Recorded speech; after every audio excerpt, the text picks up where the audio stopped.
पुत्र परशुराम, तत्क्षण अपनी माता का वध कर दो।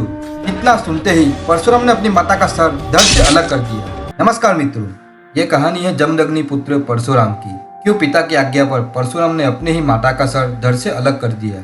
तो आइए जानते हैं कथा के बारे में। महामुनि जमदग्नि ने राजा प्रसेनजीत की पुत्री रेणुका के साथ विवाह किया। उनके 5 पुत्र हुए, रमणवान, सुषेण, वसु, विश्वावसु और सबसे छोटे पुत्र परशुराम। एक दिन की बात है, सब पुत्र फल लाने वन में चले गए। तब रेणुका स्नान करने के लिए नदी तट पर गई।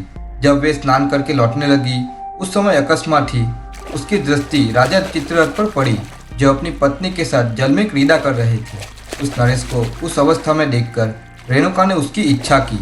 उस समय इस मानसिक विकार से द्रवित हुई रेणुका जल में बेहोशी हो गई। फिर त्रस्त होकर उसने आश्रम के भीतर प्रवेश किया, परंतु पतिदेव उसकी सब बातें जान गए थे। उसे धैर्य से च्युत और ब्रह्म तेज से वंचित हुई देख उन महातेजस्वी महर्षि ने धिक्कारपूर्ण वचनों द्वारा उसकी निंदा की।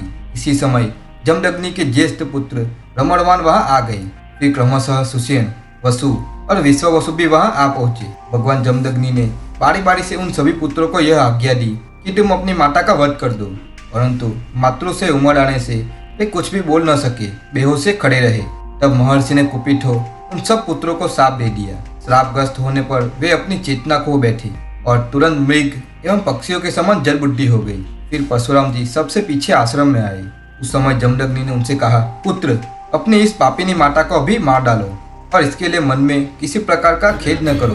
तब परशुराम ने उसी क्षण फरसा लेकर माता का मस्तक काट डाला। इससे जमदग्नि का क्रोध शांत हो गया और उन्होंने प्रसन्न होकर कहा, तुमने मेरे कहने से यह कार्य किया है, जिसे करना दूसरों के लिए बहुत कठिन है। तुम धर्म के ज्ञाता हो, तुम्हारे मन में जो जो कामनाएं हैं उन सबको मांग लो। तब परशुराम जी ने कहा, पिताजी, मेरी माता जीवित हो उठे, उन्हें मेरे द्वारा मारे जाने की बात याद न रहे, वह मानस पाप उनका स्पर्श न कर सके, मेरे चारों भाई स्वस्थ हो जाए, युद्ध में मेरा सामना करने वाला कोई न हो और मैं बड़ी आयु प्राप्त करूं। महातपस्वी जमदग्नि ने वरदान देकर उनकी वे सभी कामनाएं पूर्ण कर दी।